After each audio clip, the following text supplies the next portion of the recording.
দুর্যোগ পরিস্থিতির মধ্যে গতকাল মুখ্যমন্ত্রী সফরের সামনে এলো জমি সংক্রান্ত আর্থিক অভিযোগ। 80 লাখ रुपया मांग रहे हैं। জমির নথিপত্র ঠিকঠাক করে দেওয়ার নামে মহিলার কাছে 80 লক্ষ টাকা দাবি করা হয়েছে। আগামী 24 ঘন্টার মধ্যে অভিযুক্তকে শনাক্ত করার আইনি ব্যবস্থা গ্রহণের পাশাপাশি বৃদ্ধার জমির নথিপত্রের সমস্যা মিটিয়ে দিতে ডিসিকে নির্দেশ। গতকাল শিলচরের ত্রাণ শিবির থেকে 80 লক্ষ টাকা চাওয়ার অভিযোগ সরাসরি মুখ্যমন্ত্রীকে জানিয়েছিলেন এক ভুক্তভোগী মহিলা।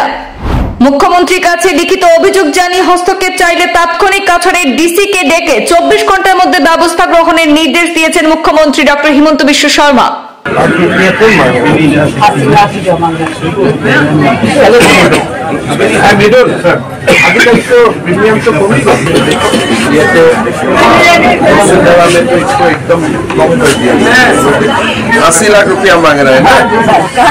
রাজ্যের ক্ষমতায় হিমন্ত বিশ্ব শর্মা সরকার আসার পর থেকে রাজ্য জুড়ে জমি মাটি দালাল চক্রের বিরুদ্ধে রীতিমতো যুদ্ধ ঘোষণা করা হয়েছে।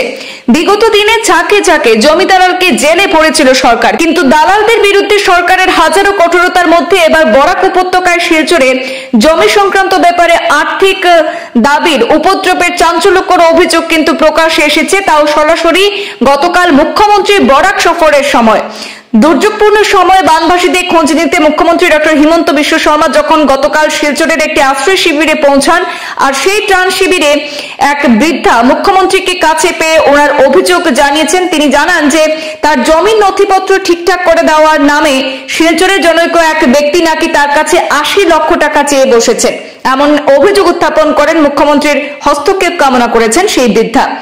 অভিযোগ সম্বন্ধে একটি লিখিত স্মারকপত্র মুখ্যমন্ত্রীর হাতে তুলে দিয়েছেন সেই বৃদ্ধা মহিলা এবং আগামী 24 ঘন্টার মধ্যে সেই অভিযুক্তকে শনাক্ত করার আইনি ব্যবস্থা গ্রহণের পাশাপাশি বৃদ্ধার জমির নথিপত্রের সমস্যা মিটিয়ে দিতে মুখ্যমন্ত্রী তাৎক্ষণিক কাছাড়ের জেলা শাসক মৃদুল কুমার যাদবকে ডেকে নির্দেশ দিয়েছেন।